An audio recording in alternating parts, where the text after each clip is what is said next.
It's Cinemassacre's Monster Madness around the world.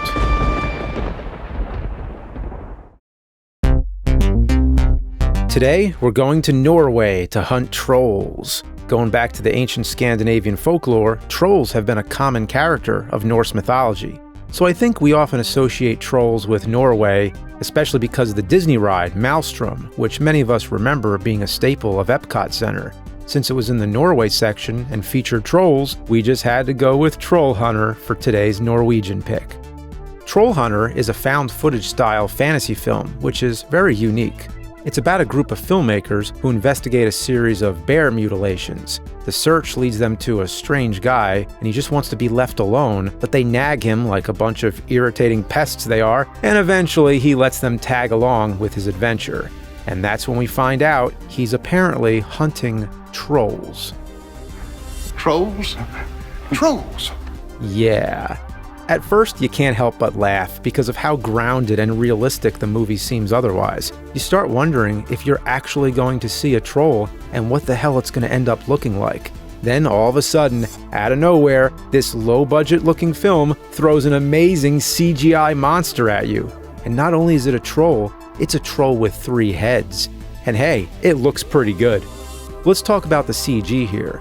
The troll was designed from sketches by the well-known Norwegian illustrator Theodor Kittelsen. And as everyone knows, I'm more of a fan of suits and animatronics because the actual light hits them, the actors can see them, and after all, it physically exists. With CG, even when it's real well done, your eyes can detect that it's not really there. But with that said, the CG in this movie looks great, and if it didn't, the whole movie would have sank. It's a tricky thing to make a found footage movie with CG monsters, kind of like Cloverfield, because it has to look real to match the handheld home movie approach. So they did a great job here. But aside from that, there's a subtle humorous quality. The idea of hunting trolls as a profession, and the idea that nobody else knows or takes seriously that these trolls exist.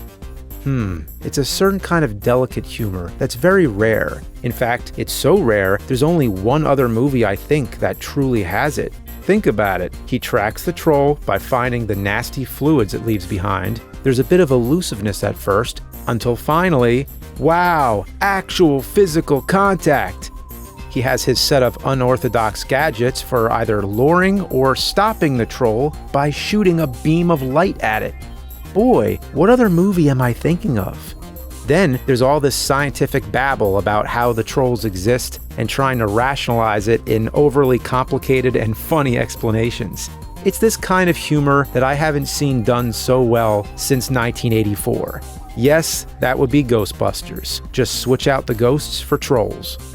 It's right here, Ray. It's looking at me.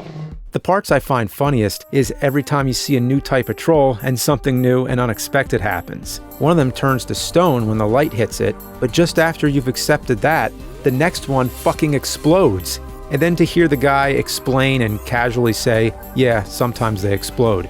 Like he's seen it so many times. He explains the purpose of the 3 heads, they explain how the calcium buildup causes it to explode, and even discuss the trauma that the trolls feel and wishing it was more humane. And the whole time you're listening to it as if you're actually learning how trolls work, and then you remember it's just a fucking movie and you laugh. It's worth elaborating that the reason he's killing the trolls in the first place is because he works for some kind of secret troll agency that's mission is to keep the public from knowing about trolls. So there's this government-type entity that's in control of things, and this troll hunter guy is a mere pawn, so it makes you feel sympathetic towards him. You get the sense that this guy is just doing his job. He doesn't like killing trolls or feel good about it, but he's a professional. It also must be mentioned, the scenery is gorgeous, just unbelievably gorgeous. From the mountainside roadways, to the autumn-colored leaves, to the snow-covered finale. It's just an amazing spectacle and makes me want to visit Norway, but it feels like the next best thing as it gives you an immersive feeling. Throughout the film's running time, I started to feel like I was actually there. Troll Hunter is one of the best, if not the best, found footage film I've ever seen.